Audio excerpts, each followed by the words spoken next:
Hello, welcome back. GovDoc Breakdown, no opinions, just facts, summaries of government documents, that's what we do. And today, we are starting the first installment of the GovDoc Breakdown United States Budget series, right? And we'll be focusing today on revenue and expenses. So something that we have been looking into and trying to understand lately is just the whole process of the United States budget. Because doubtlessly you have probably heard at one point or another in the past couple months or years or decades that government spending is out of control and it's something that we need to get a handle on. So let's unpack that a little so we can really understand what's going on here. One thing we need to remember is that the start of the fiscal year for the government is October 1st of any given year. And that is one thing I do want to mention here is that for 2024 to 2025, there was not a budget agreed on. And that's where you get these continuing resolutions or CRs, CR this, CR that. I'm sure you heard that. So we have effectively funded the government through 3 CRs, continuing resolutions, and we'll get into those at a later video in the series.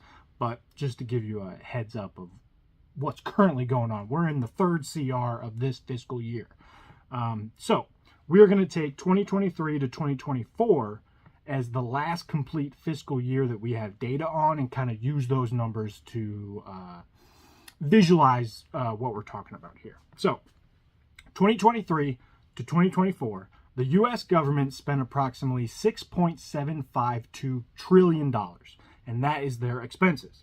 And in terms of revenue, they only took in $4.92 trillion, which led to one of the highest deficits in the history of the country at $1.8 trillion.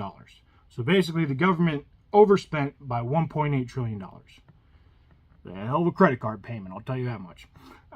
So, as I said before, 2 main things we're focusing on here, revenues and expenses. So let's break down the revenues from 2023 to 2024. And there's 4 main categories. 1, individual income tax was around $2.4 trillion of revenue. Payroll taxes, roughly $1.7 trillion. And then corporate income taxes, $460 billion. And other sources like excise taxes, tariffs, duties at $360 billion.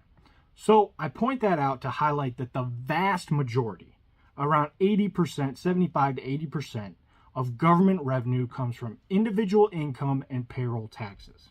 Full video located on our channel.